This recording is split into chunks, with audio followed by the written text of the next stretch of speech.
Recording in progress.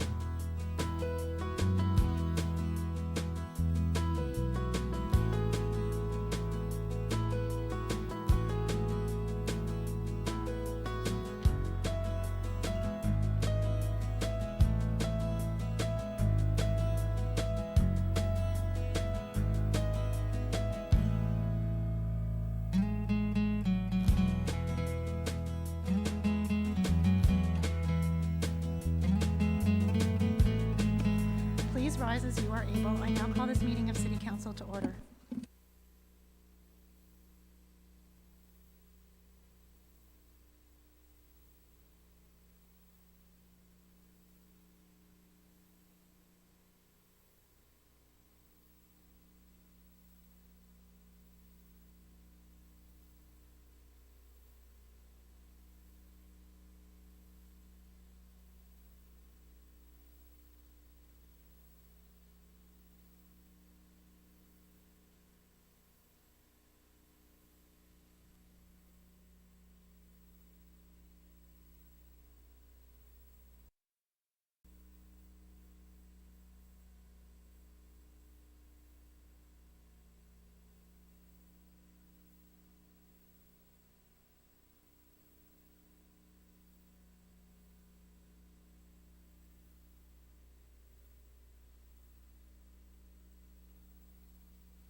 We acknowledge that this meeting is taking place in the traditional land of the Anishinaabe people. The Anishinaabe include the Odawa, Ojibwe, and Potawatomi nations, collectively known as the Three Fires Confederacy. We're dedicated to honoring Indigenous history and culture and committed to moving forward in the spirit of reconciliation and respect with all First Nations, Métis, and Inuit people. You may be seated.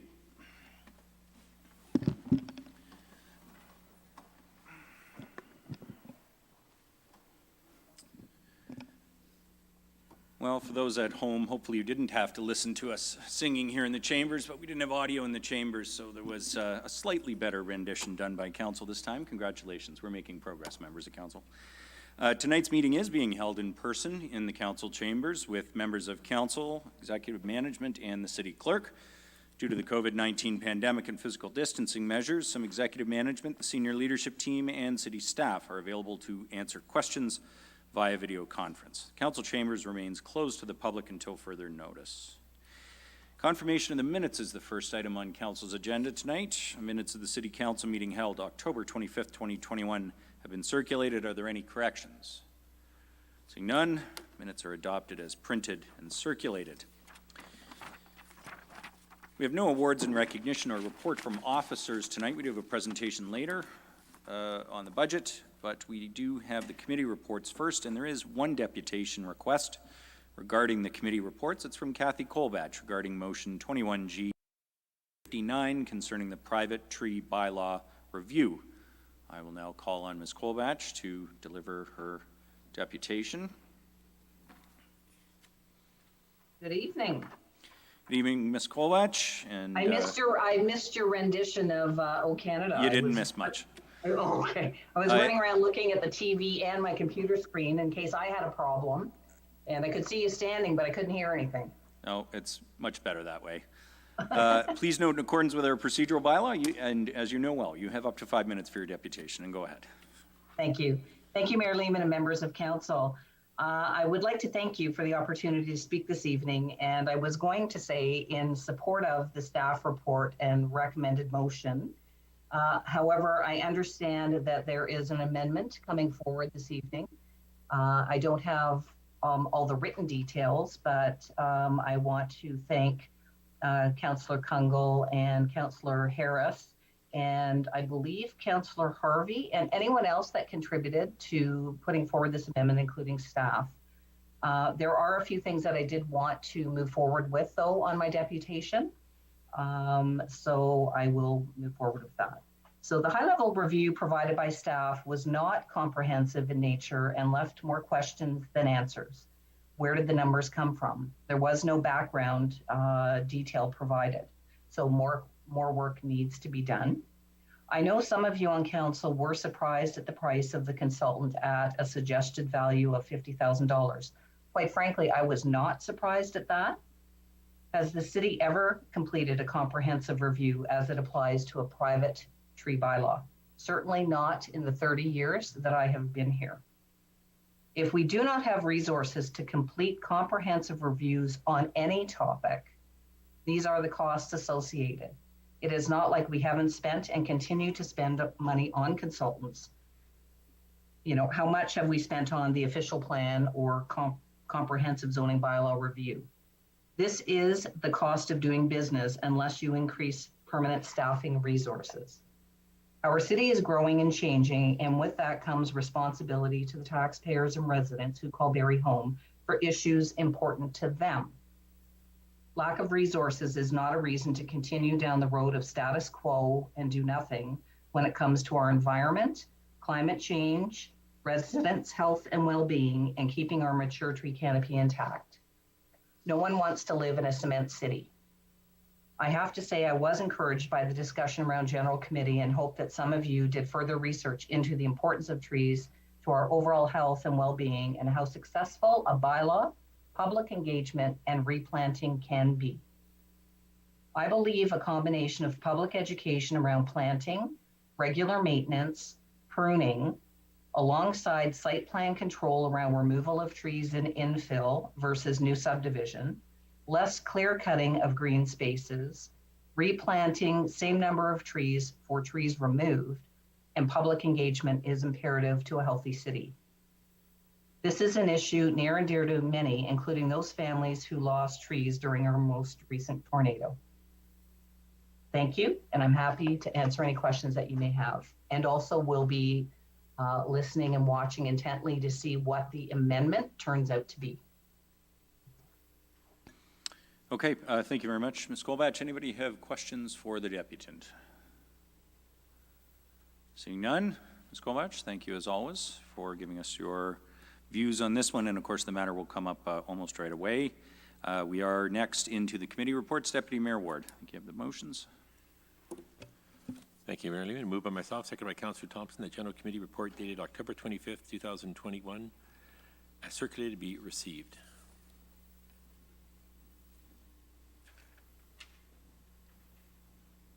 I think it's moved by Deputy Mayor Ward, seconded by Councillor Thompson, that the General Committee report dated October 25th, 2021, as circulated be received. This was the confidential education and training session on social media. It is to be received. Comments or questions?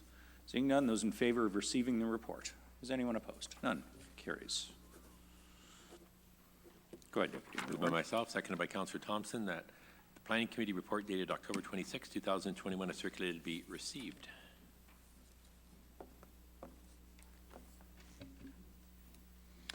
Thank you. It's moved by Deputy Mayor Ward, seconded by Councillor Thompson, that Planning Committee report dated October 26th, 2021, as circulated be received. This is the application for a zoning bylaw amendment and draft plan of subdivision submitted by the Jones Consulting Group on behalf of Mattamy Homes for 620 Lockhart Road. It is to receive the report of the public meeting at Planning Committee. Comments or questions? Seeing none, those in favor of receiving the report, please indicate. Anybody opposed? None. That carries. Section B, please, Deputy Mayor Ward. No, sorry. A, actually, yes. Yep, A of the next General Committee report. Moved by myself, seconded by Councillor Thompson, that Section A of the General Committee report dated November 1st, 2021, as circulated be received.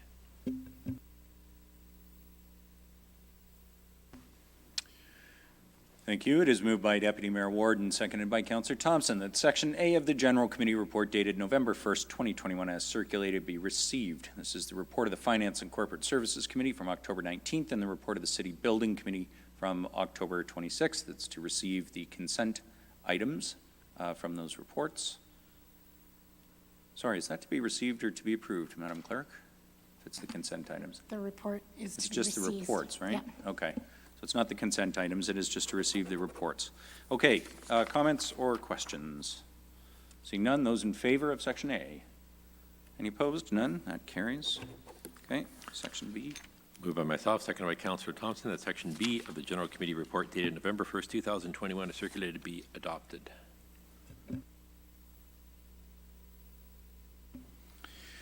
It's moved by Deputy Mayor Ward, seconded by Councillor Thompson, that Section B of the General Committee report dated November 1st, 2021 as circulated be adopted. This is the consent items.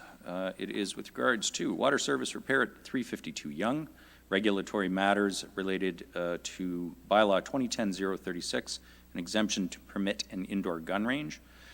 We have cycling and pedestrian safety on Huronia Road, investigation into an active transportation planner, cost recovery for water and sanitary servicing for the Mapleview Drive East, Madeline DeYoung project. An item regarding investigation into no stopping on Mapleton, invitation for a presentation of the YMCA, the item on the toxic drug crisis, COVID-19 immunization clinics, and finally an item on the application to the FCM Green Funds program. Comments or questions on these consent items? Okay, seeing none, those in favor of Section B? None are opposed, carries unanimously. Section C, please. Moved by myself, seconded by Councillor Thompson, that Section C of the General Committee report dated November 1st, 2021 is circulated be adopted.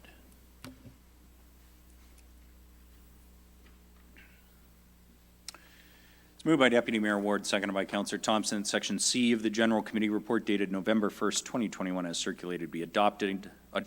This is with regards to the noise bylaw enforcement. Comments or questions on Section C? Seeing none, those in favor, please indicate.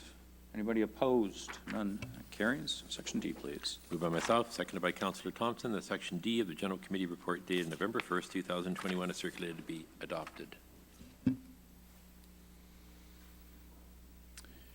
Thank you. It's moved by Deputy Mayor Ward, seconded by Councillor Thompson, that Section D of the General Committee report dated November 1st, 2021 as circulated to be adopted. This is with regards to the long-range financial plan, financial policy framework update.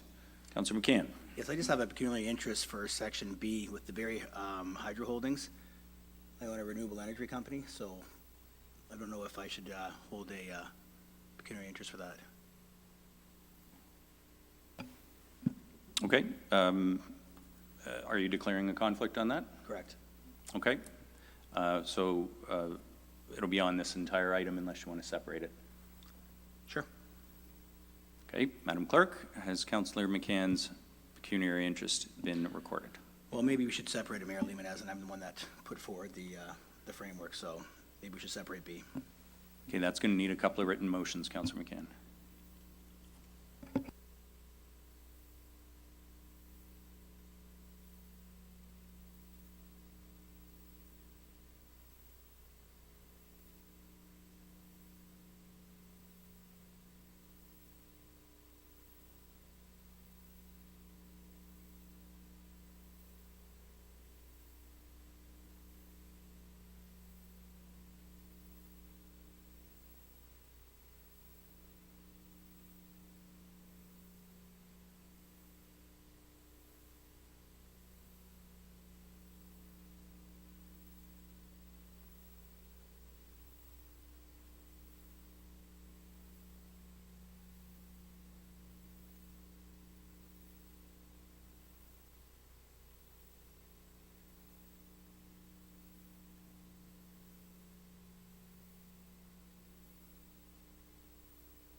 Okay, Deputy Mayor Ward.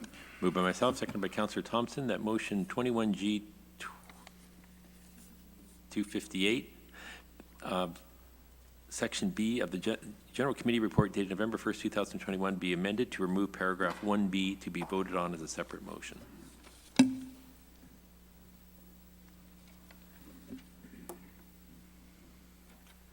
It's moved by Deputy Mayor Ward, seconded by Councillor Thompson, that Section D of the General Committee report dated November 1st, 2021 be amended to remove paragraph 1B to be voted on as a separate motion. It's the motion to separate. Any comments or questions on that motion? Okay, seeing none, those in favor of separating the items? Any opposed? None. That carries. Go ahead, Deputy Mayor Ward. Moved by myself, seconded by Councillor Thompson, that the matter concerning the allocation of the BHHI dividend be referred to the Special General Committee meeting of November 20th, 2021.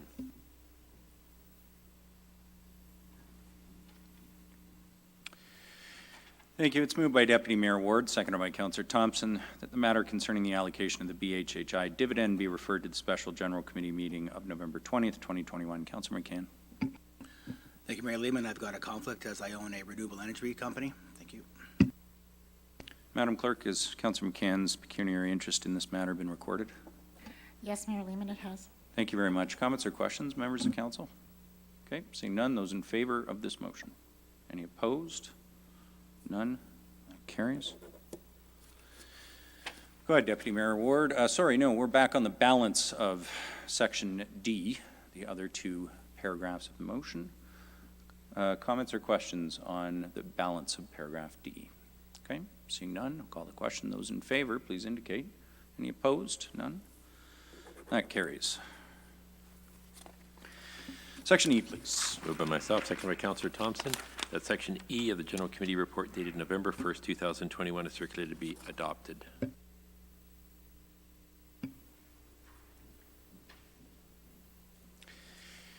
Thank you. It's moved by Deputy Mayor Ward, seconded by Councillor Thompson, that Section E of the General Committee report dated November 1st, 2021 as circulated be adopted. This is with regards to the private tree bylaw review. Comments or questions? Comments, Or please? amendments? Go Amendments. ahead, Thank you. Councillor Congle. Yes, thank you. I'd like to table an amendment to that motion. Go ahead. So moved by myself and seconded by Councillor Jim Harris. We are looking at motion 21G 259 of Section E of the General Committee report dated November the 8th, 2021, concerning the private tree bylaw review be amended by deleting the motion in its entirety and replacing it with the following. 1, that staff and Access Berry, in consultation with the Operations and Development Services Departments, conduct public consultations through online platforms, such as a survey to obtain public feedback on private tree bylaw options in Q1 of 2022. And 2, that Staff and Operations Department report back to the City Building Committee in early Q2 of 2022 with the results of the public consultation, and I can speak to that. Thank you, Wendy.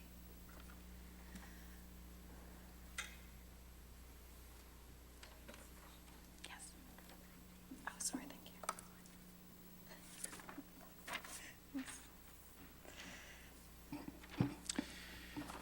Okay, we have an amendment. It's moved by Councillor Congle, seconded by Councillor Jim Harris, that motion 21G 259 of Section E of the General Committee report dated November 1st, 2021 concerning the private tree bylaw review be amended by deleting the motion in its entirety and replacing it with the following. 1, that staff and Access Berry, in consultation with the Operations and Development Services Departments, conduct public consultations through online platforms, such as a public feedback on private tree bylaw options in Q1 2022.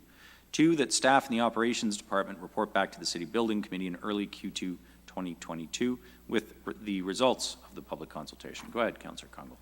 Thank you.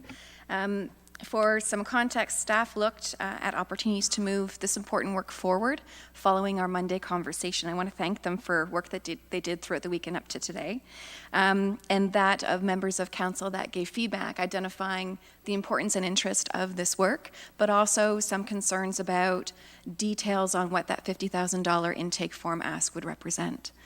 So I believe, if I'm not speaking for Councillor Harris, but in our review of this amendment, I think it gets to the true intention and allows important work to continue without requesting an intake form or dollars associated at this time. So staff can now first look at engaging in some work without needing external consultants to support. In effect, the motion removes the intake form for funding and proceeds with available resources to start a public consultation. We can then look at the information from the survey and create still a process for the public to shape next steps in recognition of Ms. Colebatch, who also gave several different elements around interest in what a bylaw could entail. So the new direction allows staff to look at a first phase, being the public consultation through online platforms that exist, to get feedback on law options. When we reference the Q1 of 2022, I'm aware staff were forecasting work to happen in January. Staff could then report back to City Building in early spring with results of the public consultation. We can then look at a fulsome view of recommendations around supporting the work, perhaps a phased approach and more detailed costing outline, and make decisions at that time. Okay, thanks very much, Councillor Kungle. Councillor Jim Harris, did you wish to speak to that too? Yeah, thank you, Mayor Lehman, and thank you, Councillor Kungle. And Ms. Colebatch alluded to the effort that's been put forth on behalf of a few members of council, and I think what's important to note is even councillors who voted against last week's general committee, it wasn't because of the lack of interest in tree preservation. It was about getting this right. So I think we've struck a balance here of utilizing city resources effectively to start this process, and more importantly, and most importantly, to engage our community in understanding the scope of this issue and the opportunities that could be presented. So thank you to those who've, Councillor Harvey, Councillor McCann, Councillor Kungle, and others who've contributed to the conversation. And I think hopefully council will support this amendment and help us move this forward. So thank you. Thanks, Councillor Harris. Councillor McCann. Thank you, Mayor Lehman. I guess first off, I'll just say, well said, Councillor Kungle. I mean, that really puts it in perspective. And I think working as a team, working together as with you this week, Councillor Harris and obviously Councillor Harvey did some heavy lifting and research. I think we came to a really solid middle ground. And I really appreciate Councillor Harris, you commenting that it wasn't about councillors not appreciating the environment or appreciating trees. It was getting it right. And quite frankly, I couldn't have said it any better. So I'm happy to support this. And I think we came to a perfect middle ground. Councillor Morales. Thank you. I'll be supporting the amendment. The only just thing I caution members of council, members of the media, anyone paying attention, is this is the kind of survey that's going to get input from people that want to support it, right? As has been said before, when you show up to a meeting of council when we're ratifying, whether it be zoning or something specific, you get the people that are unhappy with the decision. So, but for this one, obviously this is something they're going to be following and passionate. So I'll be supporting it. I'm going to be interested to see the data, but I take it with a grain of salt. Moving forward, I think if we get the public's opinion again on this one initiative or something environmental related, I think it'd be a really good idea to incorporate it as part of the budget tool or as a more holistic survey, because then people who might be taking the survey because they want to do the budget, this is part of it, and now you're getting a better sample size of inherently opposed to it and inherently in supportive of. This one is very niche and targeted, so I do take whatever the data is going to be with a grain of salt. But for now, I appreciate the amendment, Councillor Kungle and Councillor Jim Harris, and we'll see what we get. Councillor Morales, any other comments on the amendment? Okay, seeing none, I'll call the question. Those in favor of the amendment? Are any opposed? None. That carries. On the main motion as amended, which is basically replaced, Section E, comments or questions? Seeing none, those in favor? Anybody opposed? None? That carries.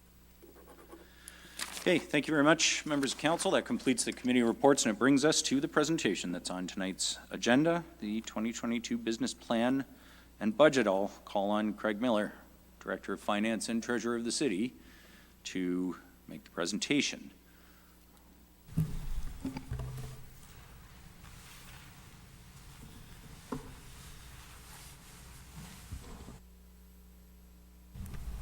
Good evening, Mayor Lehman and members of council. It's a pleasure to be here tonight, live in person. I think I'm the first presentation at the podium since COVID, so there's some fun City of Barrie trivia for the future, perhaps.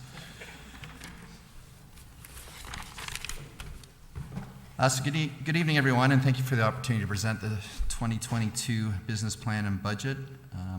You should all be at your desks with, I believe, I'm hoping you have 2 binders. Oh, yes, I see them all. So you'll be going home to do your reading over the next few weeks. And while I get to stand in front of you as the voice of the budget, I can tell you this is a corporate-wide initiative that involves many, many people, and even our service partners. But I would be remiss if I didn't call out John Krull, Craig Gillespie, and Kelly Oakley for leading this charge in both operating and capital. Without their leadership, we wouldn't be here today.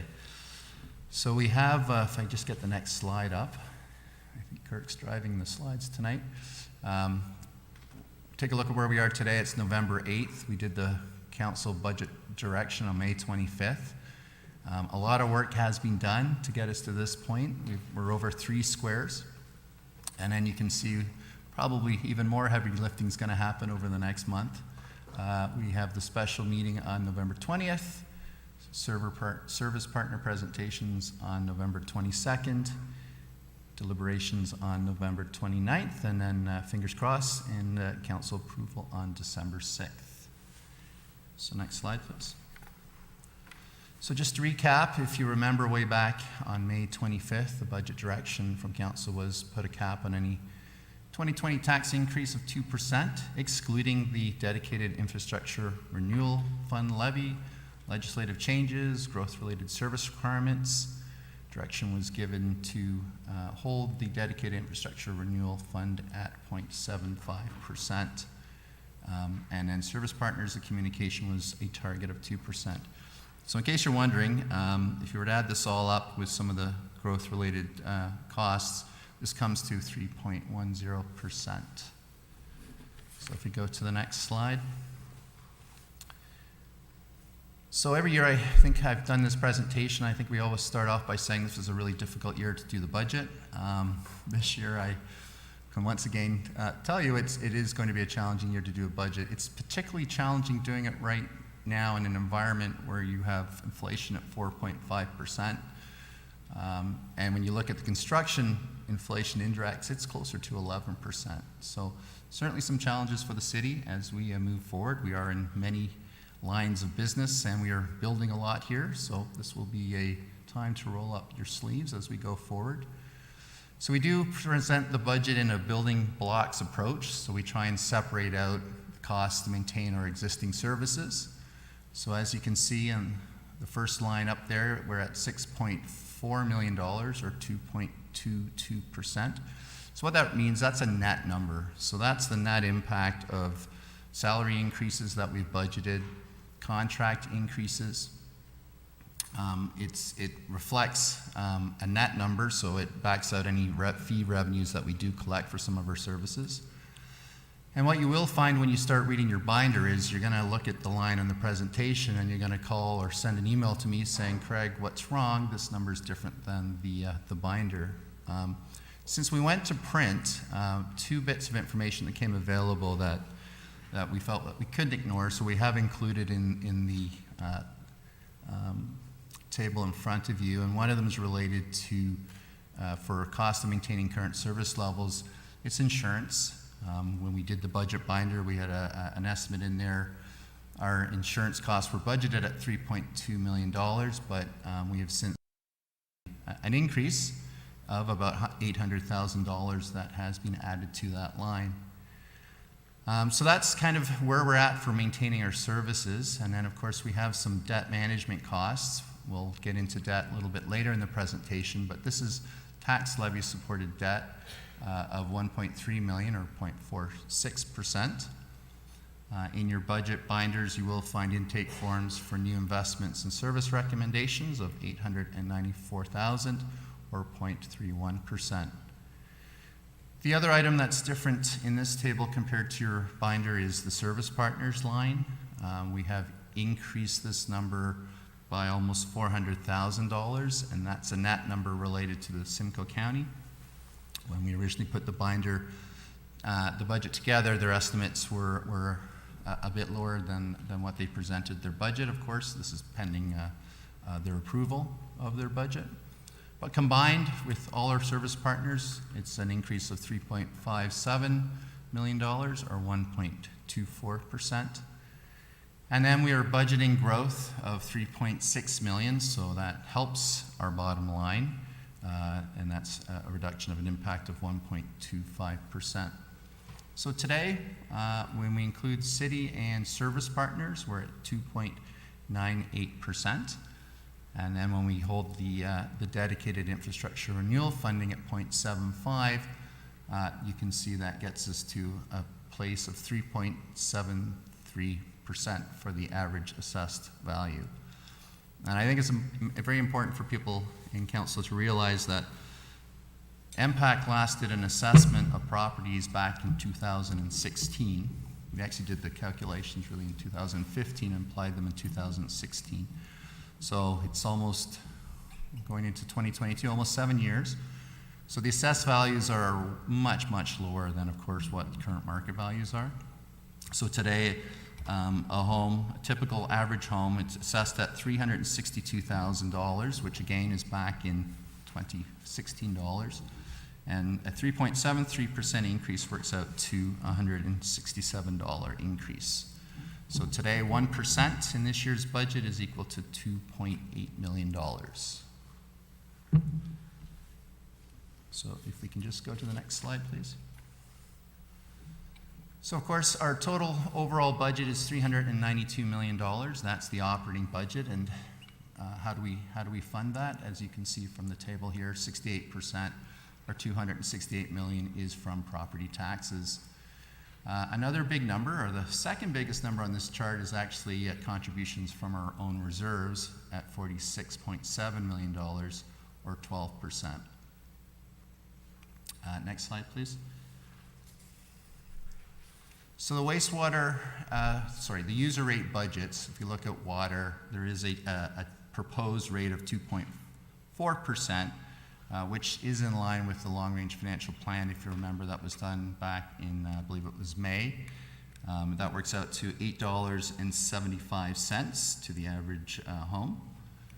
For wastewater, a 3.03% increase, again, ties into the wastewater financial plan, and it works out to a $15.61 increase for the average home.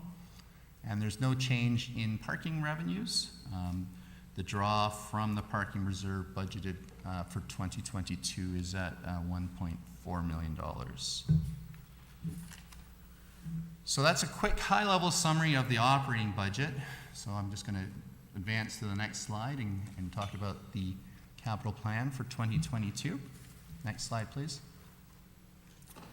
So the budget directions back in May 25th was to take a 10-year capital plan, which is a 1-year budget and a 4-year forecast, and then the last is an outlook.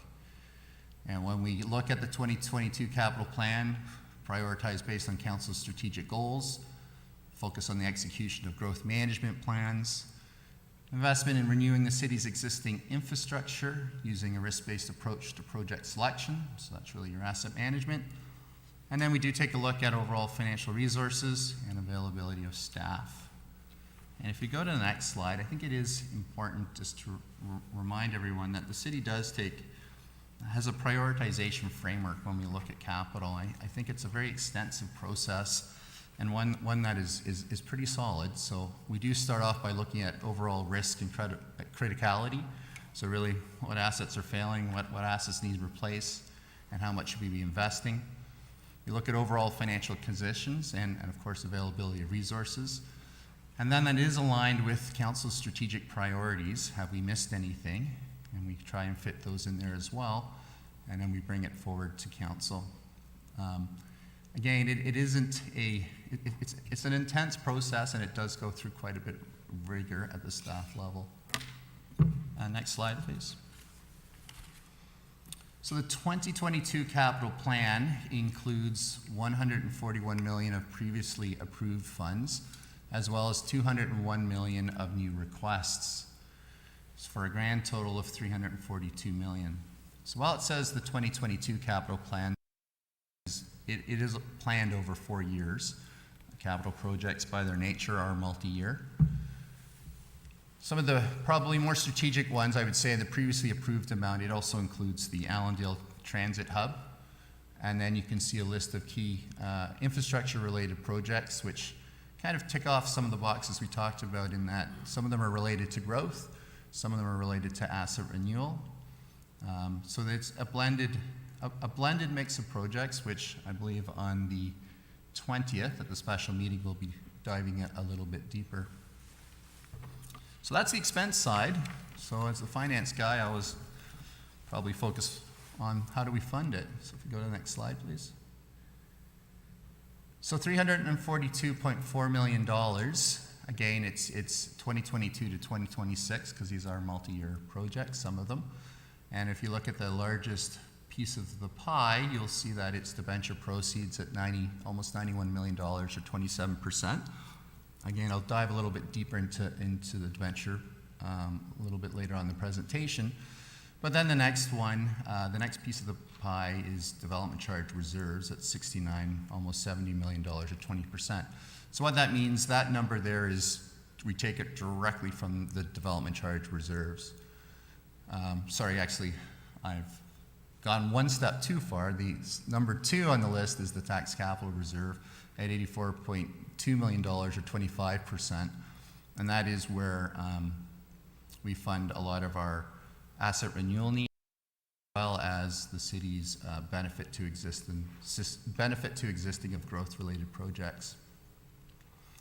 If we dig a little deeper, you'll also notice we do maximize the federal gas tax reserve. You can see it $11.7 million, and provincial gas tax as well. And you'll see that's the $10.7 million. In your binders, there's a reserve section which kind of gives you the continuity of the flows of money into those reserves and what's coming out at an aggregate level. It's important to look at the 4-year forecast of how those funds are being spent. You will find that it has been fully allocated over the 4-year period. And if we go to the next slide, please. So you've seen a version of this slide before. This is not a cash flow projection. This is just adding up all our reserve balances and then subtracting out what we have committed. So how much is the city committed against its reserves? And then we kind of forecast contributions to reserves. So what we're saying here is really by the end of 2021, at this point, we're about overcommitted and on our reserves close to $10 million. If you follow kind of the highlighted red line there, you can see it gets to 2022, we're looking at $23.7 million overcommitted.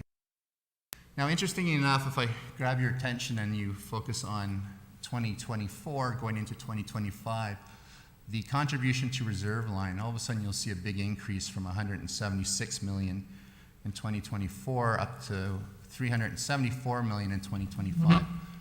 And the driver of that line is really estimates on development charges and development charges revenue. So in order to smooth out the overcommitted balances you see in front of you, in the 2022 proposed capital plan, we have added an additional $95 million of development charge funded debt. If we didn't add that debt, this picture would look quite a bit worse.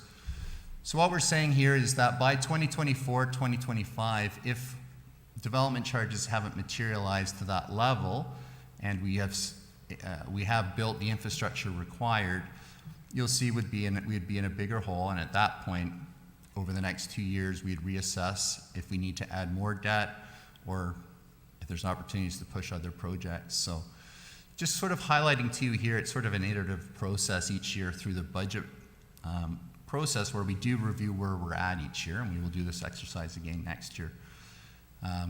Not to get too tied into last week's long-range financial plan, one of the forecasts they had in there, Watson, out to 2029, is they said you're going to need about approximately $500 million development-related debentures.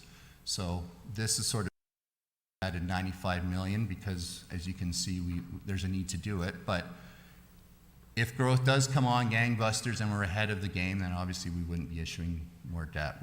We'll manage it each year as we go through the process. So as you can see, the bottom line is just really showing a 5-year average.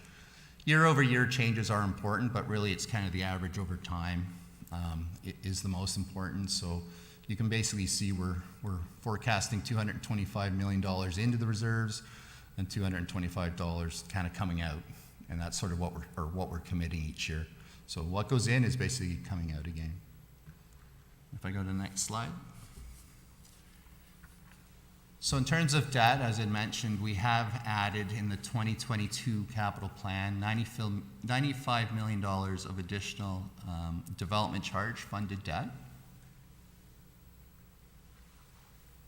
So you can see from starting in 2022, the forecasted debt levels would be $366 million.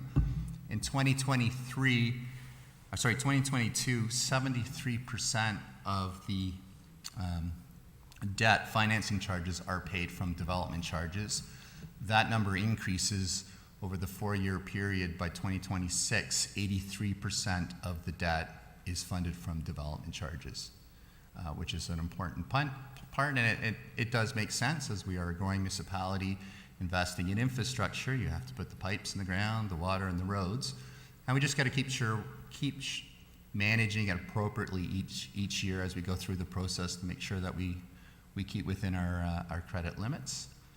And I would point out the box in the bottom is just kind of pointing out the Standard & Poor's credit rating that came out last week. Positive news that the city is maintaining its AA rating, which is very good and very strong.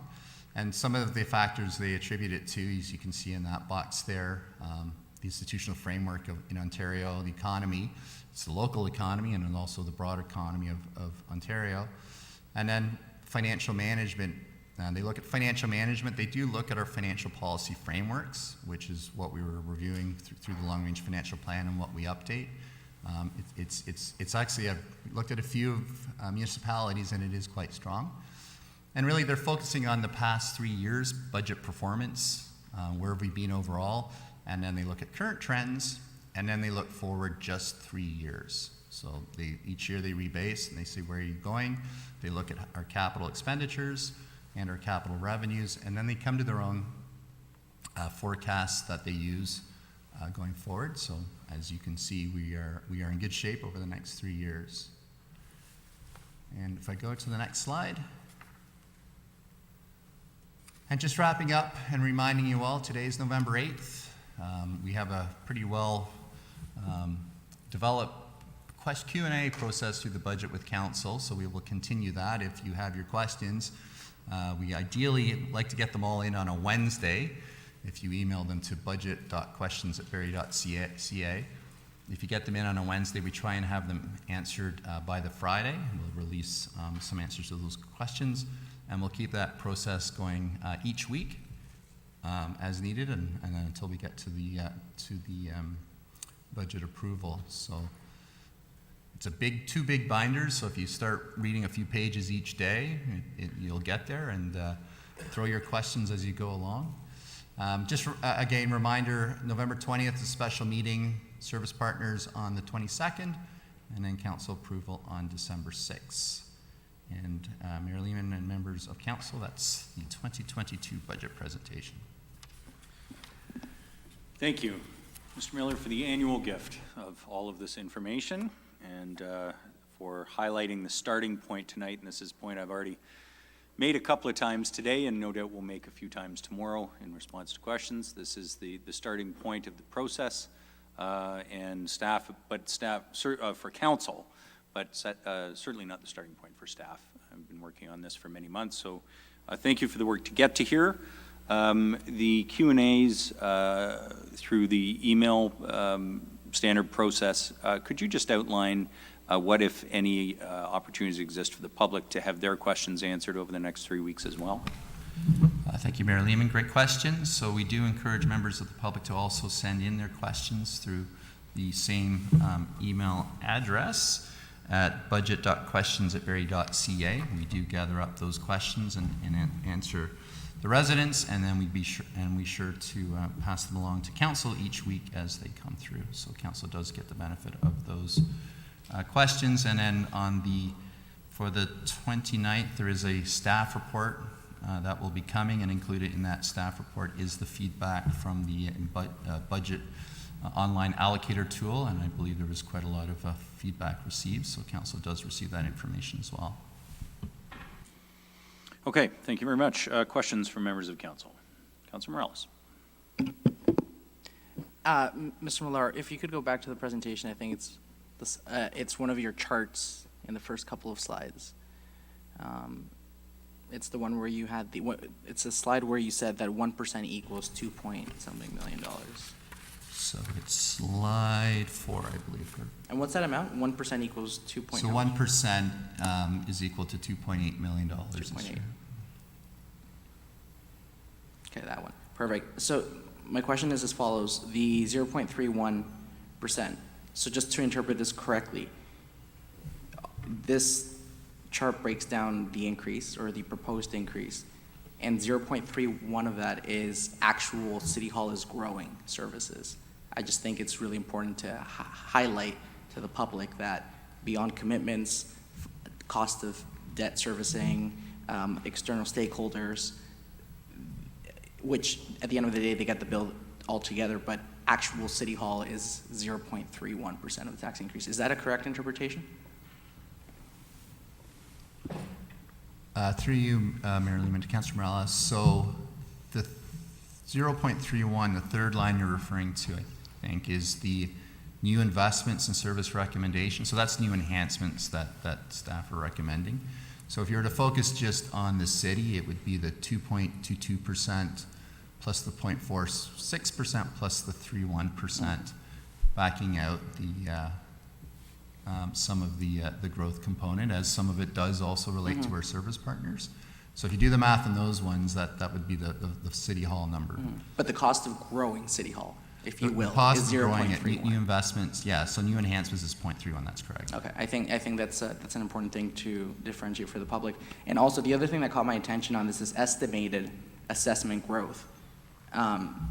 That actually reduces the tax impact. The net is still an increase, obviously, but the estimated assessment growth, which Barrie obviously is a growing city and a thriving city and a place where people want to be. So we're seeing higher assessment growth in other municipalities.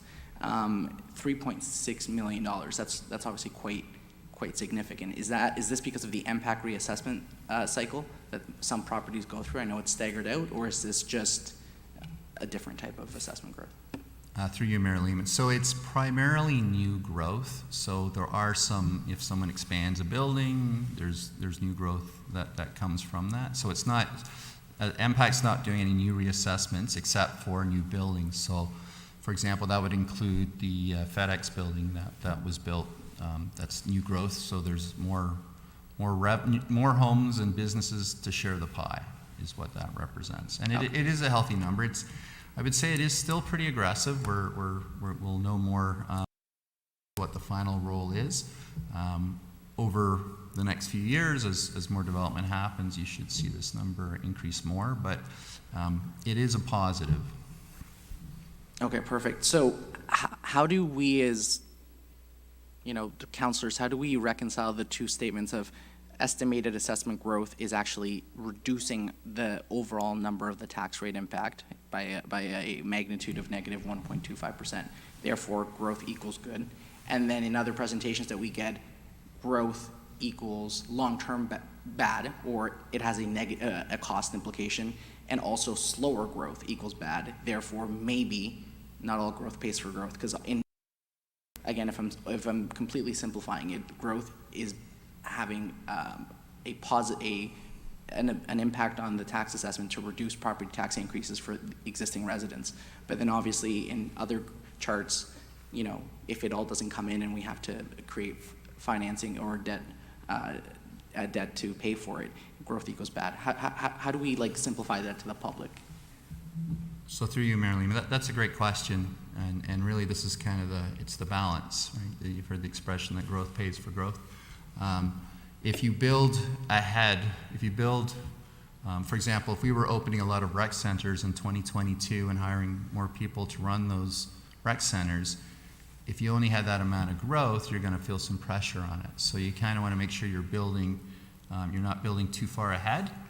You're building enough that you're generating enough revenue to service the new growth, so that the existing base isn't paying for new services until the population has gotten to a size that requires it. So that's kind of the challenge on it. So doing an implemented, the approach that we're taking here is positive, because we don't have a ton of new rec centers or new facilities coming online next year, but in the next few years we will start to see that, because we do have to provide a certain level of service, and that's why we want to make sure that growth and developers do develop to build the houses to bring the people that will help pay for those additional services at the time.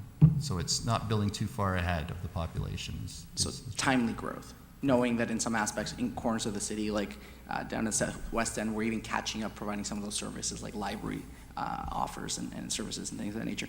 My final question is this, knowing that in 2024, 2025, things might be tough, is the operative word, what is within our control? So zoning the land, that is within our control. Some of the land is already zoned. Some of it will come to this council in the future, or a future term of council. So that is a control lever that this council has, is zoning, density, what kind of growth. Issuing building permits, either faster, slower, or different, is a lever that we can control. But beyond that, what can council do to prevent a bad scenario or minimize the effects of a costly scenario? So through you, Mayor Lehman, so again, that goes to the expense side of the equation. It's making sure you're not getting too far ahead on the expenses, that you're building those infrastructure that are needed to support the growth as it comes in line. If it's the old adage, there is some truth to, if you build it, they will come. Well, you have to make sure that they do come, and you don't want to get too far ahead of yourself, that you're building in places where growth isn't going to happen for many years. So you really want to centralize where the capital infrastructure is being invested. Perfect. Thank you so much. Thanks. Councillor Natalie Harris. Thank you, Mayor Lehman. If you could just go to slide number 8, that'd be great. So my question is, you have the 5 bullet points, and you're looking through 1, 2, 3, 4, and you're like, okay, it matches strategic goals, it's matching with our growth management plans. How often do you get to bullet 5, and you're like, we don't have the resources to do this? So how much does that control the budget that we get? And I know that's kind of a really big question, but are we understaffed significantly, or are you still comfortable with where we're at? Does any area jump out at you where it would have been helpful to have more staffing? And I know that equals money, but does that impede our ability to do what we have in front of us because of the availability of staff resources? Mr. Gross. Through you, Mayor Lehman, to Councillor Harris. Thank you for the question. I think the short answer is we go through an extensive process to align the resources in the organization with council's direction. So when we get council direction in usually May or June of each year, the team does an incredible amount of work going through the needs of the organization versus the fiscal reality that council faces each and every year. And I think it's fair to say that each year we present to council our best estimate on what we need. Not necessarily what we want, because I think if you talk to every department in this organization, they all have wants. We need to discern what are those needs versus the wants, and we present that to council. And certainly even just in this council's short couple of years in office, you will see that the intake forms each year have only been a few. So it's a pretty high bar to get to council because we are fiscally constrained, and we know that for the next couple of years. But we give you our best information on what we need to deliver the services that council has asked us to deliver. So the answer, short answer to your question, Councillor Harris, is we definitely run lean, but we ensure that we have the resources to deliver on council's direction. Thank you. That's good. Councillor Riepma. Thank you, Mr. Mayor. Mr. Miller, the word COVID did not escape your lips tonight, and yet I wanted to ask you about that. I know that last year we definitely moved things around and worked pretty hard to try to give some help to residents and that kind of thing. It cost us money, and at the same time, staff did a really great job in making sure that we didn't run into the red. Where do we end up in terms of this past year, and what impact does that have on these books that you've given us tonight? Through you, Mayor Lehman, to Councillor Riepma. It's a great question. If you recall, for 2021, the city did get approximately $5.1 million of additional money for COVID support. And then there was, I think it was 1.6 related to transit. So we are in November. We're still working towards our year end. I anticipate that the COVID funds that the city was allocated will be used up this year, related to lost revenues for parking, lost revenues on transit, and other costs that the city did incur. So there is a report coming, and when we do the year end, we'll be looking to allocate that. When you get into your budget and start reading the details, we did allocate $1.3 million. If you recall, council, when they passed the 2021 budget, had used $1.3 million of the COVID relief money to keep the taxes down. Staff have proposed that for 2022, that some of the money from this year will be used to help offset, from 2021 will be help to offset the 2022 tax levy. So there is $1.3 million of that money allocated to 2022. There are other adjustments, I know, in our recreation department who do a masterful job of balancing revenues to staffing levels. They have budgeted in an appropriate manner to make sure the impact is minimal, but if things improve, I'll defer to Dawn McAlpine if she wants to expand on that. They will, obviously, if they need more resources, they will generate revenues to match those costs as well. I think one of the bigger unknown ones is probably around transit, but there is some COVID relief money still available. I believe the rules seem to change quite often, but there will be some money that I think they're hoping to use as part of next year as they get a better understanding of where things are. Thank you very much. Thanks, Councillor Riepma. Councillor Congo and Deputy Mayor Ward. Thank you, Mayor Lehman. And through you to Mr. Miller. Building on Council's question, it came to mind around, while we've had funds tied to COVID to replace revenue lost through transit, as you spoke, is there a forecast coming into the new year that we have line of sight of where residents will feel an impact as business owners and or around being able to manage their households through a change in any type of COVID relief that they've benefited from? So I'm trying to also look at the lens of not just what we've lost and what we're trying to replace through funding, but do we have a sense of the pressures on residents that might change in 2022? And you made great points around construction costs. I'm seeing consumer price index and a lot of those other areas, and even Bank of Canada is talking about interest rates. So what is the financial picture we might also need to appreciate where we're going to need to understand whatever we implement? There could also be another, a whole nother lens that we don't control, but does come at, an impact to residents. Through you, Mayor Lehman, to Councillor Kungle. So again, a great question. I'll take a first shot at it, but if others want to dive in, I think everyone's feeling the impact of COVID and supply chain. I think that's the key word that's driving the inflation. That groceries are up, everything seems to be up, and when you're in the business of delivering municipal services, where you do a lot of businesses, there's a lot of pressure. I don't think we've seen the full extent of that. We shared with you how we did adjust our budget to include $800,000 related to insurance costs. there are other contracts that we currently have in place that vendors are pushing a bit to say, hey, you know what, my expenses have gone way through the roof. So I think homeowners are facing those same pressures. Fortunately, I'm not an economist, I don't have a crystal ball here, but I think with inflation and with interest rates, it will be challenging for everyone from that perspective. I'll leave Dawn, I think, might want to jump in as well. Mayor Lehman, through you to Councillor Kungl, and I think Mr.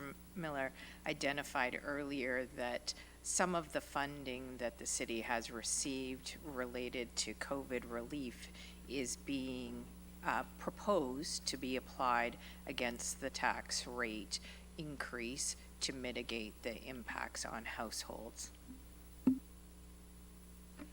May I follow up?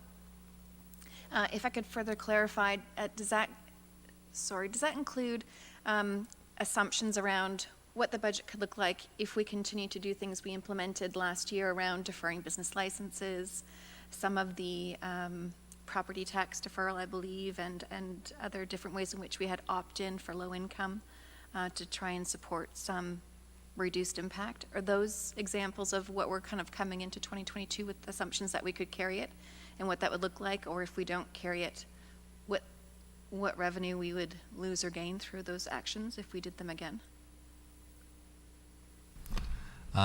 Through you, Mayor Lehman, again, great question. Right now, we haven't budgeted, for example, you mentioned about deferral of late fees for taxes and water. Right now, we haven't assumed that we're doing that. We have budgeted those revenues in the budget, apart from the direct 1.3 million that were put in the budget to help the levy. Departments, I think, based on their own knowing estimates of what they think demand will be, have adjusted their budgets. But at this point, the budget doesn't include deferral of those type of fees that I can think off the top of my head. But through the budgeting process, that is certainly the prerogative of council. And I guess final follow-up, is there a good point in the process, or is that work that would be advantageous to give staff direction on sooner than later to say, while it's not incorporated in the budget, what actually would that represent, just so we can have more informed conversation if we decide to start tabling some of those options depending on where we end up through the dialogue? So through Mayor Lehman, so yes, and I think a good way to do that would be through the weekly budget questions. If you wanted to know certain specifics, we could look to calculate that and get that information to you, and then over the coming weeks you can make decisions based on that. Would be my recommendation. Okay, thank you. No further questions. Thank you. Deputy Mayor Ward. Thank you. Through you to Mr. Miller, you mentioned the $800,000 increase in insurance costs over what we expected. What percentage is that, and do you know what's driving the increase? I'm going to pass that one over to Ingrid. Through you to Councillor Ward, the percentage increase is approximately 13%. What is driving it is a very, what we are told is driving it is a very uncertain market. The loss experience, cyber losses, and almost everything, including inflation, the cost to rehabilitate, for example, vehicles. So the vehicles the costs have gone through the roof there.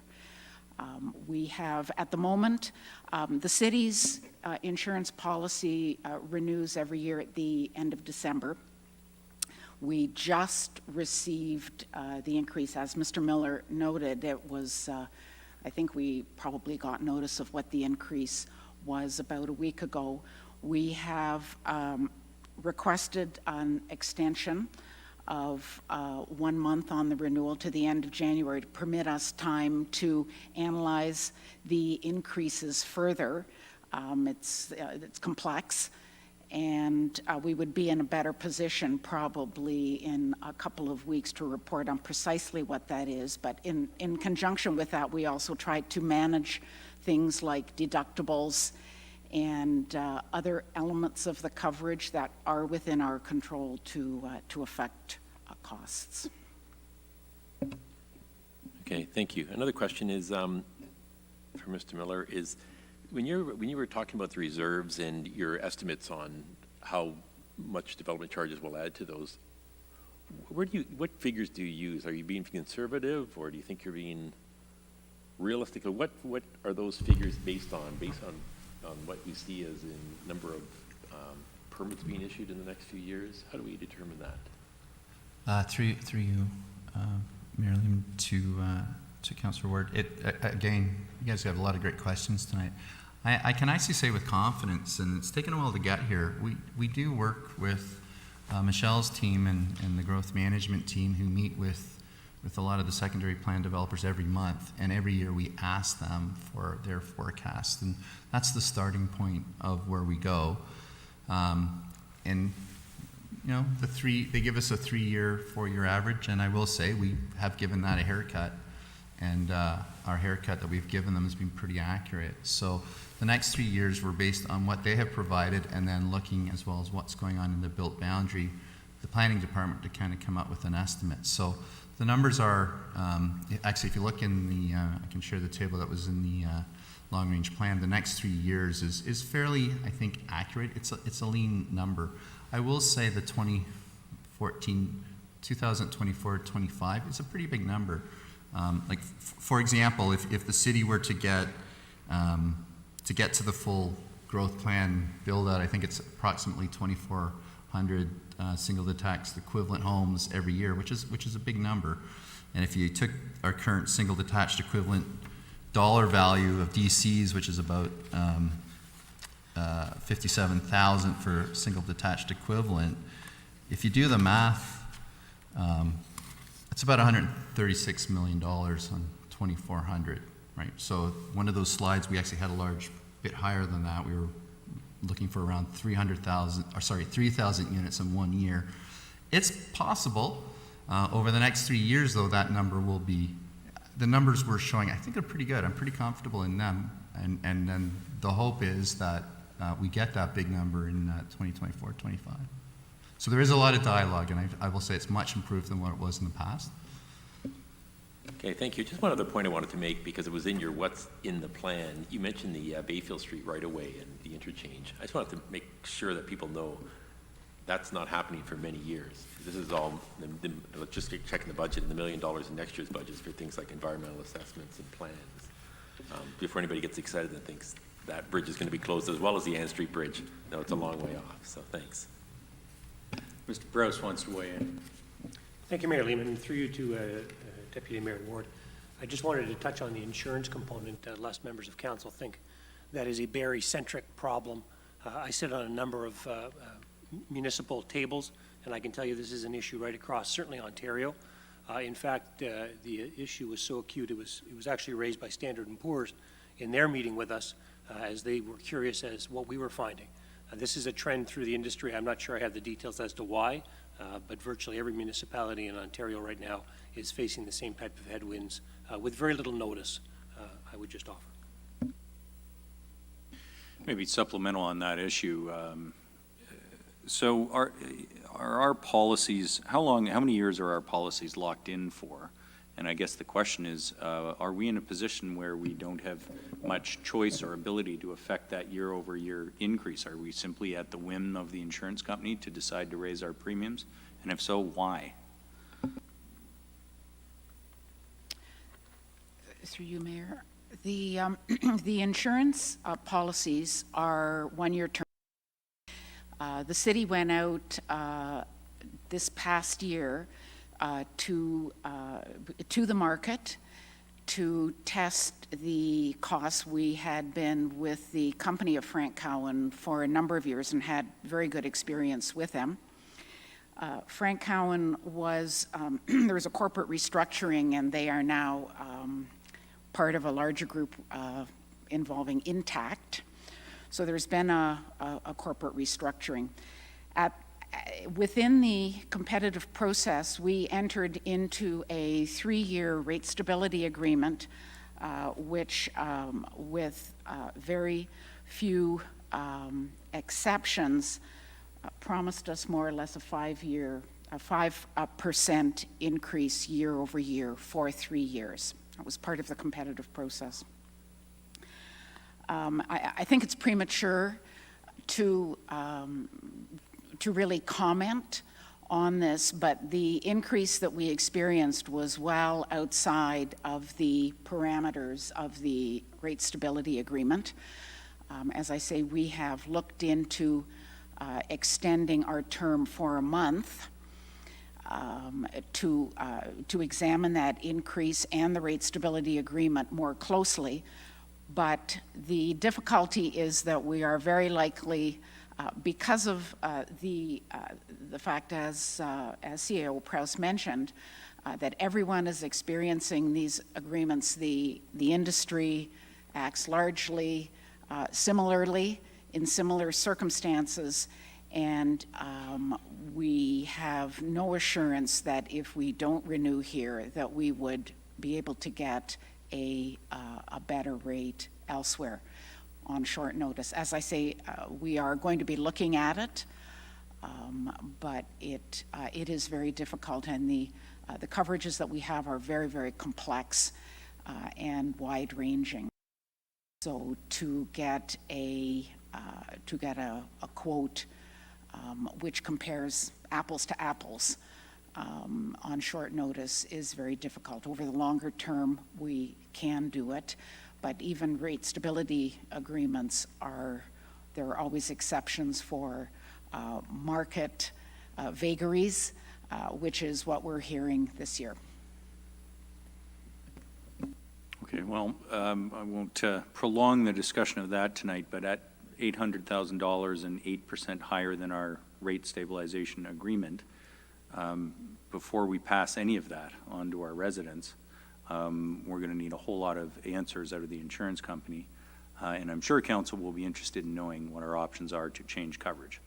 I think if this is something being experienced widespread, and we do have some networks through Ontario Big City Mayors and AMO to go understand what municipalities are going through. But if this is the insurance industry squeezing municipalities for higher premiums at admittedly a time of disruption, I have a real problem with that, especially an $800,000 bill that is well in excess of a rate stabilization agreement. So love to learn more. A lot of concern about that number. Thanks for the answer to the question, Ms. Peters, Mr. Miller. Questions, additional questions? Councillor McCann. Thank you, Mayor Lehman. I guess maybe I have two questions, and I agree with you. The questions have been really good tonight. And one question that Councilor Morales kind of stimulated was MCAP. And I know you and I discussed MCAP about a month ago, and they're now not increasing the home values. Could you expand that? And for those councillors who haven't experienced an MCAP increase, this is a blessing in disguise. Or maybe not disguise, a blessing. Mr. Miller, MPAC. Through you, Mayor Lehman, to Councillor McCann, yes. So MPAC, in the past, before COVID, they would do property reevaluations every 4 years, and then they would phase in any increases over those 4 years by 25%. So if you were in a home or owned a property that increased more than the average over a 4-year period, you would end up paying a little bit more of the municipal pie, so to speak. And then, of course, conversely, if you were below the average, you would pay a little bit less each year.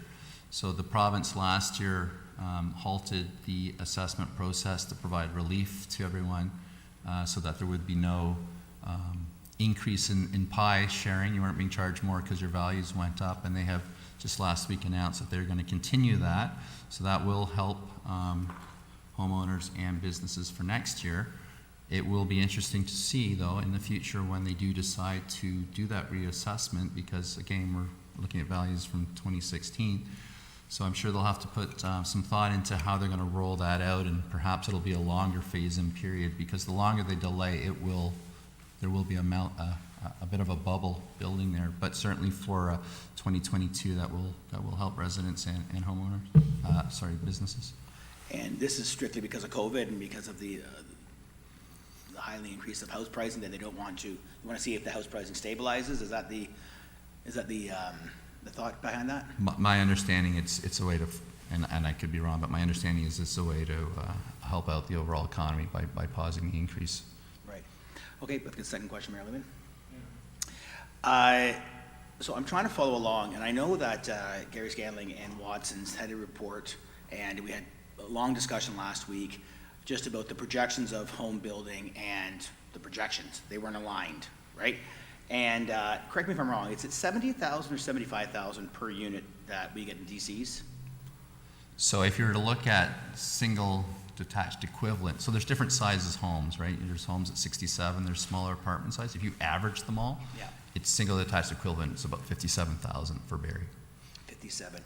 And so I'm just trying to follow along with some of your slides, your projections of how many homes you feel are being built. And I just got this report hours ago, so you mean I haven't gone into a deep dive. Is that somewhere, can I find that information in this report here, or is that, do I need to ask that question as a supplementary? We can provide the details, in fact, on the November 20th session. We can break out exactly how we've, what estimates we have used for growth for DCs. That'll help you understand exactly the numbers that we're using. That would be very helpful, just Sure. discussing, one of the things we're discussing in November 20th is, how do we encourage investment in this city, right? And I would like to have a better understanding of how I, as a council member, can help increase the investment. So that would be helpful. And just so I understand this clearly, if we do not hit our projections, then a 3% tax increase would have to increase, correct? So, and this is, sorry, through you, Mayor Lehman, to Councilor McCann, I think in relation to the long-term plan, yeah, the message was really over the next 10, 20 years, be careful, City of Barrie, don't overbuild before the people come. So really that message is, if you do, you're gonna have to have more of your existing tax base are gonna pay more. So it's really managing that growth to make sure we match when populations come to the expense level. And it's not easy to do. Obviously, you do have to put some investment, and prior councils did. The water plant was built with extra capacity, and we're paying development charges, we're paying the debt financing costs for that capacity, and today we will benefit from that once those homes are built. So it's just managing that you don't get too far ahead of yourself is really kind of the message, and that's what we do each year through the budget process, is just to rein ourselves in where needed and adjust policies where we need to as well. I appreciate that. And maybe one final question, and it's actually on the insurance, and it may be to Ms. Peters. Ms. Peters, we talk about an $800,000 increase in insurance, and I do have extensive knowledge of insurance, and it really is, it's actually not I think a provincial problem. I think it's a North America problem, actually, that insurance companies look at. But do we self-insure anything in the City of Barrie, and are we legally allowed to self-insure? We currently do not overtly self-insure. Part of that thinking is used when we consider what the deductible is, and that is one way of limiting the cost, to accept a higher deductible, which means that you essentially self-insure within that, but not extensively. Okay, let me ask the question a different way. Do we specifically self-insure anything in the City of Barrie, so therefore it can lower our premiums with the insurance company we have right now? We haven't entirely waived insurance coverage on things that are traditionally insured. Mm-hmm. And maybe this last question, Mayor Lehman, and then I can follow up through an email. Is it just one insurance company that umbrellas the whole corporation, or do we piecemeal some of the insurances to try to get a better rate? As in car, one insurer, obviously health and safety another one, body damage another one. We deal with one company. It's an umbrella policies, and I would have to get the information as to how the coverage kind of gets rearranged within that umbrella. Okay, well, I just want to kind of pepper on Mayor Lehman's comments about, I agree wholeheartedly with his comments, finding out more information. Just curious here how to bridge that gap on, you know, I guess you're gonna come to the workshop on the 20th. We're gonna talk about insurance and talk about the rates, and I'm just curious what questions that you're gonna be asking the insurance company to bring back. And you don't need to answer them now because I'm putting you on the spot, and that's not, my intent's not to put you on the spot, but obviously the 20th is 12 days away.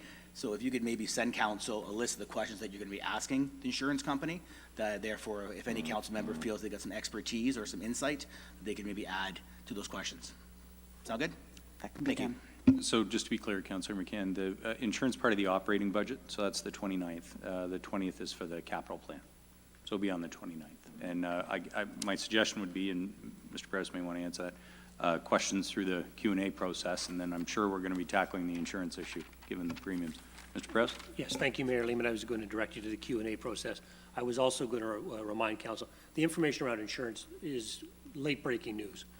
We've had it, I think, for a week or less, so certainly more information to come. A lot of analysis will be done. We hope to have all of that prior to council having to debate and discuss the budget, but we will certainly have additional information as we move through this process for you. Thanks for that. Mr. Miller. Okay, I just had a couple. I think a few of mine were asked, and thanks for that. You touched on, obviously, we've talked about the 800,000 late breaking news on insurance, but there was 400,000 or 500,000 late breaking news from the county. Can you give us a breakdown of where the county wants to spend more money and is asking for that from the City of Barrie? So to you, Mayor Lehman, so how we fund the county of Simcoe and our budget, there's two components. There's the operating budget and then there's the capital. So on the capital side, we fund most of their costs through our county capital reserve. So currently we have, there's $3 million that gets transferred into that reserve from the tax levy. For the 2022 budget, staff have proposed increasing that by $750,000. Which, when you look at the continuity reserve, that reserve is under pressure because of the county's plan.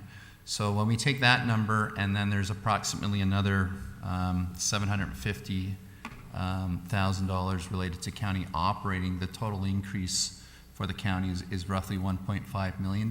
So in our budget, that's a 6.48% increase. I can grab the breakdown in there. I think one of the larger drivers of that is actually related to paramedic services. Again, I believe the number that they have in their budget is a bit higher than that. They're showing around 8%, but again, we smooth what we pay the county by utilizing one of our contribution reserves. So, sorry, the increase from what you'd forecast in the binder. So in the binder, now. there's we put an additional $396,000. When we did the budget, the county had not given us an update as to what they were going to bring forward to their council. We had used information they had provided us last year and made some assumptions. So in the budget, we were pretty close. We were short about $400,000. So again, it'll depend on what the county's final number is and they approve it, but there's additional $400,000. So the total impact overall county services is 6.48% increase. Okay. My other question, you touched on the tax debt and DC debt, and you made note of the $95 million in forecast. I believe you said it's all DC debt, that 95, and that is essentially cash flowing the cost of growth. So when Councillor Morales asks, I think rightly, if we're building, if you're building 10 homes, you need a road, or if you build 100 homes, you need a road. But if you build 100 homes, you get enough DCs to pay for the road. If you're only building 10 homes, you don't get enough DCs to pay for the road, and we have to wait till the other 90 get built to pay it back.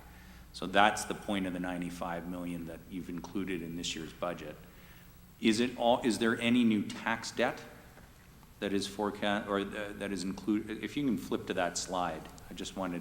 You gave us percentages, but I wasn't clear whether that is going forward or existing.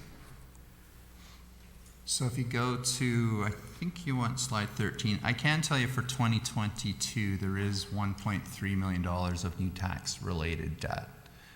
Between 2022 to 2026, tax-supported debt does decrease as a percentage of the overall budget, of the overall debt servicing costs. So development charge funded debt is 73% in 2022, and it goes up to 83% by 2026.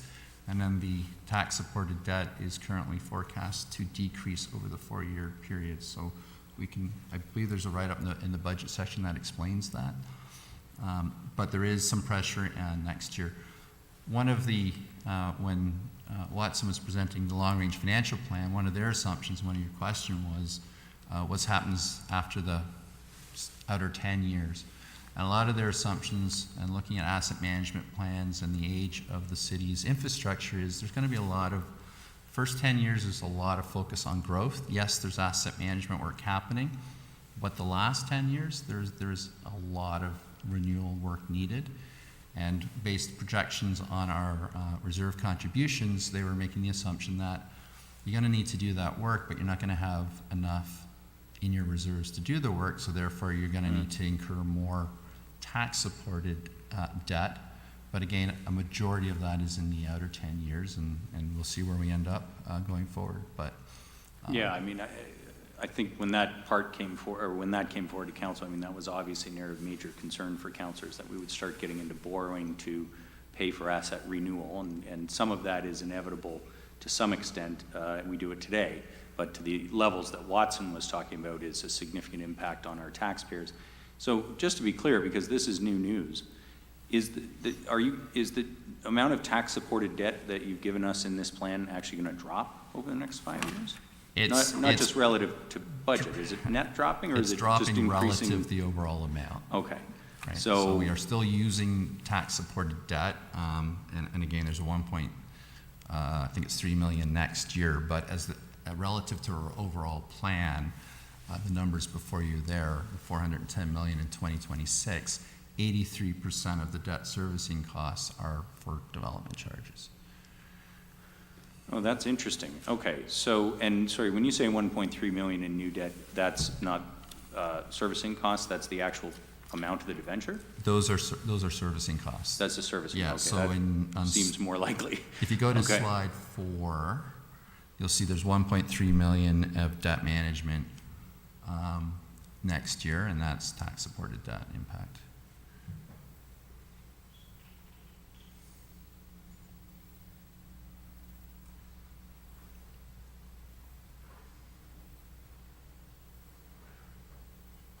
You can just go to slide 4.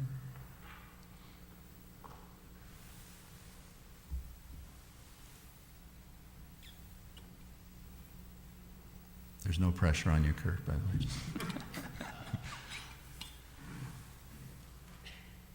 Okay, all right, so that's the tax-supported debt. Okay, so we'll look for the numbers in here, but obviously that is quite different than the picture presented by Watson, which is a 20-year picture versus a 5-year picture where you, as staff, have tried to keep that tax-supported debt out of the plan for now. And I guess the point I wanted to raise is it's very interesting to see that tonight, because it's a very good example of how budgets are different from long-range financial plans. Long-range financial plan is a forecast of something that could be. A budget is a spending plan recommended by staff, and already you're recommending one with a much different sort of rate of tax-supported debt. That being said, it doesn't in any way diminish the very real pressures of asset management and everything else that we would face over 20 years. Only one other question of detail, and we're on the right slide for it. So the dedicated infrastructure renewal funding, this is at 0.75, which I believe was council's direction last year. It is, however, in addition to other funds that are, for lack of a, not being pejorative, they're buried into some of these other numbers, which are the contributions that the city makes towards infrastructure renewal. So there is more than 2.1 million in this plan of new spending on infrastructure renewal, I guess is my point. There were some questions already asked today by the media as we start into this process. Is the city spending more on taking care of roads and things that we've got, or the pressures of growth sort of taking over? In terms of what was developed, and I know we're going to do a deep dive into this later in the month, is there more spending in here? There's certainly a contribution to the revenue through the 0.75 DIRF. Does the capital plan this year increase the spending on asset renewal, decrease it? What's our relative between growth pressures and asset renewal pressures? So through you, Mayor Lehman, so that on slide 20, the entire capital plan is 342 million. I don't have the breakdown in front of me, but we can certainly get that to you as to how much of it is renewal and how much of it is growth. We will certainly work on pulling that out for you. But again, it's a $342 million capital plan. Thanks for that. And I have to call this out because I know somebody's going to ask me about it after the meeting. There's only 8 new staff proposed. Am I correct? If I quickly glanced at the right table in the chart, that new investment service recommendations of $894,000, and lest anybody think that's for 8 staff, that's not just for 8 staff. Actually, again, to Councilor Morales' good point, there's $200,000 in here for expansion of transit into the annexed land areas through transit on demand. So there's a great example of, yeah, we get a new assessment growth, but we have new service costs just because now we're serving new neighborhoods. But this budget that you've given us tonight and given us the high-level outline, I believe it's 8 new positions, if I'm not mistaken, in the service recommendations.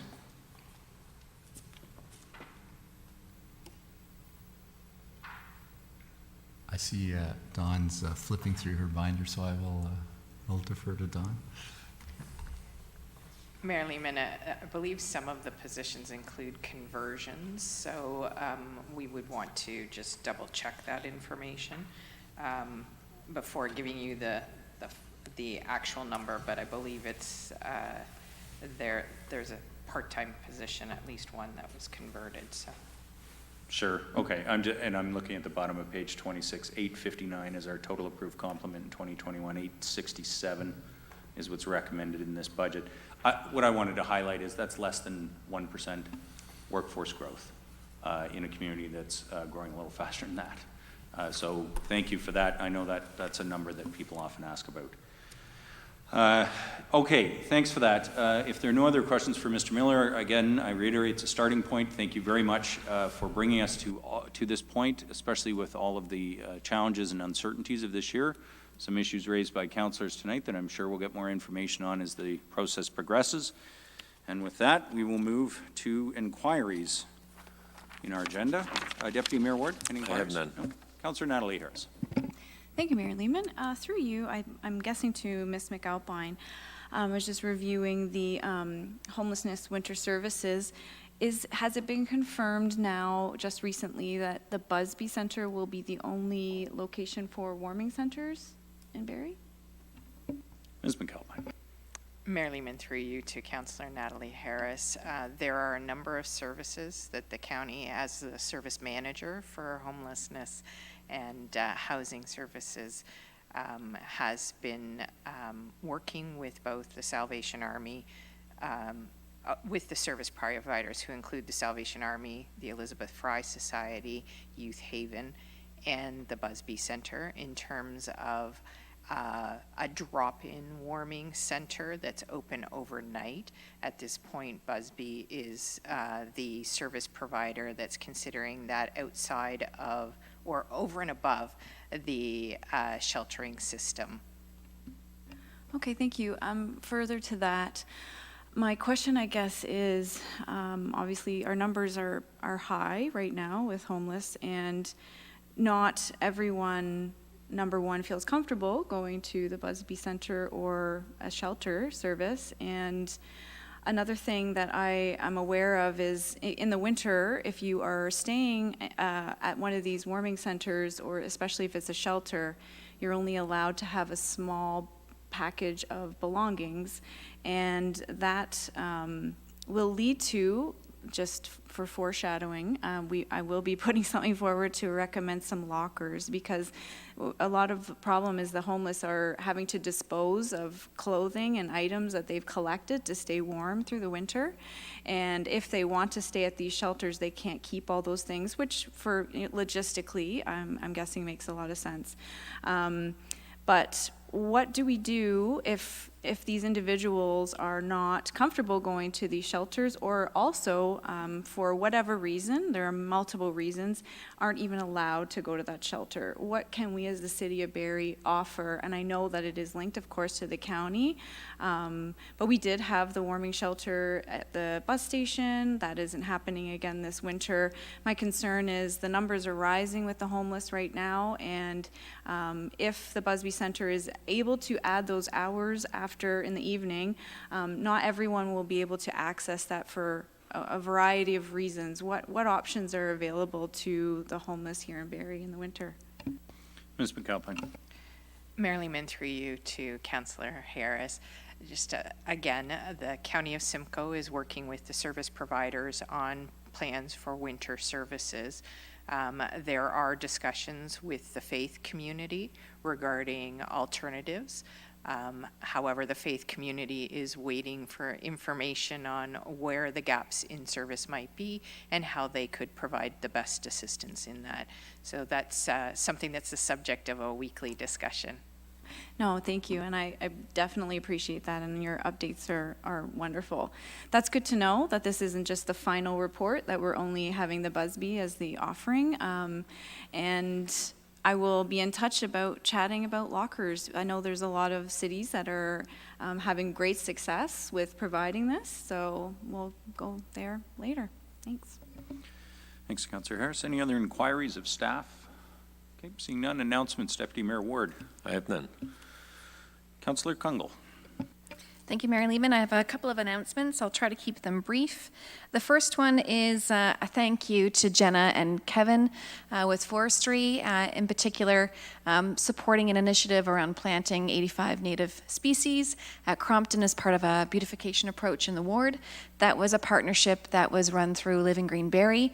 So thank you to residents of Ward 3, Barrie Urban Gardeners, and Living Green and staff for coordinating the delivery and the planting of those trees.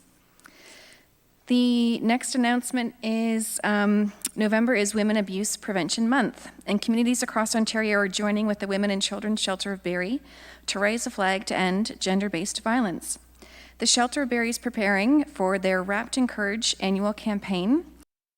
Connect with the shelter if you're looking at opportunities to get involved and support actions to address gender-based violence in a meaningful way. They can be reached through their website at www.barrieshelter.com. This all leads up to the November 25th International Day for Elimination of Violence Against Women, and the first day of 16 days of activism against gender-based violence.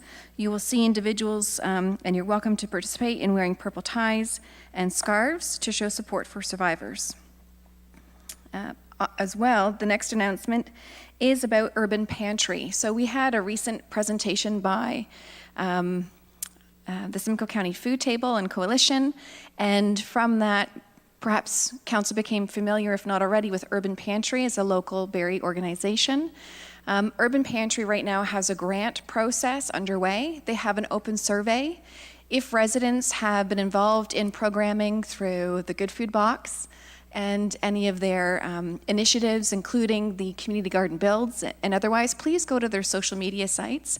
They're looking for your feedback. That feedback will help them around a grant, and that grant is about getting a community kitchen. There's some really interesting opportunities underway through Urban Pantry, and that's in connection with CMHC and the Simcoe County branch. So please do connect in with the work of Urban Pantry. And then lastly, a lot has been in the news around vaccines, around boosters, and around when we're going to start seeing vaccine access for kiddos between ages of 5 to 11. So I am aware that the Simcoe-Muskoka District Health has more information on their website. Please do to go there. There is a specific new page that was just launched that has information available to date on the youth 5 to 11, and information as that will roll out, it'll get updated there. Community clinics throughout Simcoe Muskoka will open on November the 15th, and there's a lot more information both through the Health Unit's Facebook page and website about how to access clinics, in addition to those GoVax buses that are currently supporting pop-up clinics across Barrie and Simcoe County.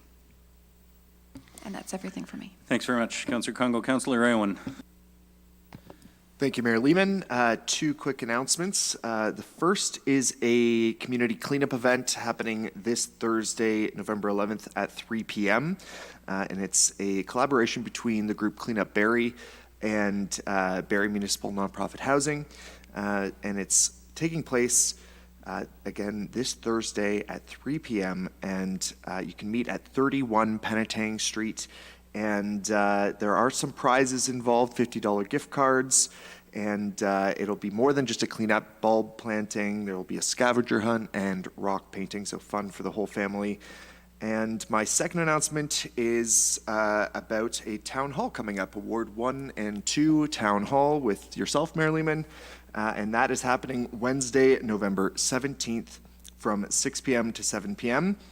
And the link to register can be found on my website, keenan.ca, right on the front page, and there's also a link for the community cleanup found there as well. Thanks, Councillor Aylwin. Councillor Jim Harris. Thank you, Mayor Lehman. Just want to take the opportunity to thank Andy Palin from Living Green Barrie and the residents who came out on Thursday to help with planting 20 native trees and shrubs in the Vista Ridge area on Innisfil Street. And for those who may occasionally use that area for tobogganing, please note that no trees were planted in the tobogganing run. So it was a great day, and thank you again to the residents for helping with that great initiative, and thank us again to Living Green Barrie. Thank you. Thanks, Jim. Councillor Gary Harvey. Thank you, Your Worship. As our member on Tourism Barrie, member of Board of Directors, I'd like to announce that Barrie Tourism has just hired Stephen Bowie as the new Sport Tourism Manager. Stephen comes with us with a Bachelor of Sports Management from Brock University. He has several years of experience doing a similar job for another municipality and has also worked for the London Knights of the Ontario Hockey League. So I hope we have our newest Barrie Colts fan that has just arrived in our city. He's began his position actually this morning, and he'll also be assisting with social media deployment. I look forward to seeing the great things that Stephen brings to the city through his knowledge and experience in sport tourism, which is one of the areas of tourism with the largest economic impacts in our area. If Stephen's watching, welcome aboard. Thanks, Gary, and even though he worked for the Knights, I'm sure he's a great guy. But yeah, a huge opportunity, especially in the coming years, for sure, and thanks for that. Any other announcements? Councillor Morales. Thank you, Mayor Lehman. I just wanted to announce to those watching in Barrie City Council that the Downtown Barrie BIA was nominated as a finalist for the Marketing and Promotions Award as part of the Barrie Chamber of Commerce Barrie Business Awards. You know, huge kudos to project manager on this file, Stacy. Just the way, you know, I tried to acknowledge Kristen for kind of the pink building. Stacey has done a great job at helping curate the experience of an Air Dunlop. And I was very mindful in the words, the Downtown Barrie BIA curates, the businesses do. The BIA helps plan and is their advocate, and they execute. So, you know, it's obviously been very successful, and I know there's been lots of support from members of council in the city of Barrie as an institution. So there's also lots of other nominees. You're more than welcome to check out the chamber website so you can see other categories and other nominees, but I just wanted to bring that to the attention as the Downtown Barrie BIA is kind of a at arm's length organization of the city of Barrie. And Mayor Lehman, I believe you have the Middleton one, you have the next one on your docket? Or No, go ahead, Councillor Morales. Okay. Oh, I also wanted to acknowledge the retirement of long Barrie Fire employee Judith Middleton. She retired, I think, her official day. For the first responders, what is it? Is it 10/7 when you finally log off? Is it called a 10/7? Yeah, I've seen a couple of videos online. So she did her 10/7, I believe 2 Fridays ago, and it just slipped our radar. But I wanted to acknowledge her long-time service commitment to the city of Barrie. We've heard many presentations before. They always say the best fire response is education to stop the fire from actually occurring in the first place. So that is a huge component. she's not just been a dedicated employee to fire prevention, but also as an educator at Georgian College in the community. And I believe she even sings us in when we get sworn in as counselors. She's one of the persons who provides kind of that part of those ceremonies. So just huge congratulations to her on her career and well-deserved retirement. Thanks, Councilor Morales. Any more announcements? Okay, I do have a few. First of all, Remembrance Day. Proclamations first. First of all, I want to proclaim November 2021 as Women Abuse Awareness and Prevention Month, and November 12th is be a Santa to a Senior Day in the city of Barrie. With regards to Remembrance Day, and I did take the opportunity to clarify online on a couple of occasions, the city of Barrie didn't cancel the Remembrance Day parade, just to be clear. Parades take a little more than 10 days to prepare, and the provincial regulations didn't change in time for the Legion, who do a wonderful job every year organizing for Remembrance Day. And to be fair, the Legion also is concerned about elderly veterans and their particular vulnerability to COVID-19. So the Legion chose some months ago to move to an online format. They will be doing a small ceremony at the Legion at Branch 147 on November 11th. It will be broadcast on Rogers Channel 10. There are other ways to safely commemorate Remembrance Day. We have some of those ways up on barrie.ca/events. And the city and the Legion are of course joining forces to bring some of those other things forward, as well as the ceremony. And I will drop a little teaser. We have a special surprise coming tomorrow to grow the ways that the city is recognizing Remembrance Day as well. And I do think the banners along the waterfront around City Hall, which commemorate each of the individual Roll of Honor veterans, are something that everybody should take the opportunity to stop and take a look at, because these are the members of our Canadian forces who paid the ultimate sacrifice. And while we're on parades, the Chamber of Commerce has announced that on Saturday, November 20th, Santa Claus will be coming to Barrie with pop-up visits at several local businesses and touring residential neighborhoods on one of our antique fire trucks. So again, notwithstanding the Chamber did not feel they could put a parade together, could not get something anywhere near of the scale of the Santa Claus parade together in 3 weeks' time. The Chamber is doing yeoman's work. Lots of great people on that committee, members of the local business community who have pitched in to create what we've got. They are bringing the Santa tour to many parts of our city, including Open Air Dunlop in the Noella Festival. So that will be on the 20th. On the Chamber's website is more information, and more information, I'm told, will be coming. So that is barriechamber.com/Santa Tour. And thanks to so many members of our business community and the Chamber board who have continued to roll with the changes and try and come up with what could be done for this year. The Salvation Army's 2021 Christmas campaign kickoff and drive-through breakfast will be held Friday, November 19th. From 7:30 to 9:30. That's at the Bayside Mission, 16 Bayfield Street. You do need an advance ticket. You can call 728-3737. It's a $20 ticket, but it gets you breakfast. And that is for the Christmas campaign kickoff on Friday, November 19th. With clocks going back yesterday, Barrie Fire and Emergency Service would like to remind everybody that is your reminder to change batteries in smoke and carbon monoxide alarms. To learn more about fire safety equipment, you can visit barrie.ca/fire safety equipment.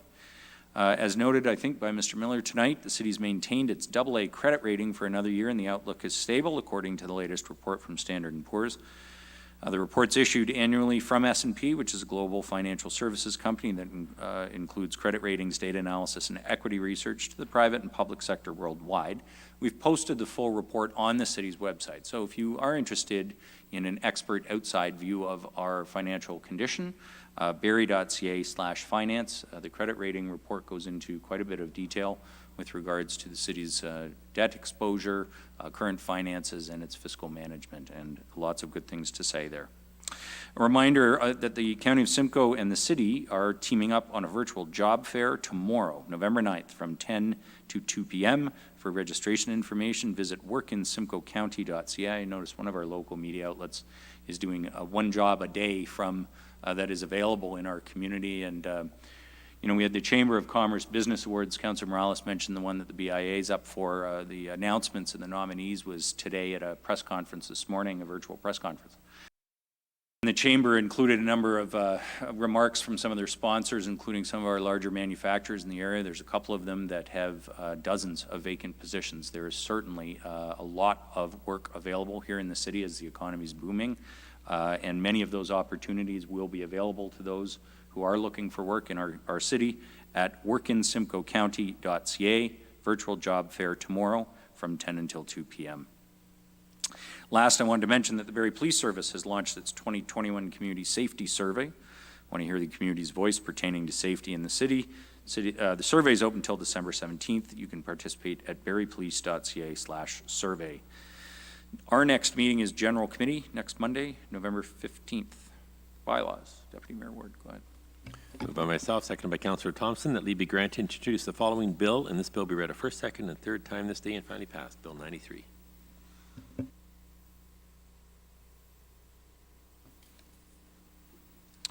Thank you. It's moved by Deputy Mayor Ward, seconded by Councillor Thompson, that leave be granted to introduce the following bill, and this bill be read a first, second, and third time this day and finally passed. Bill 93.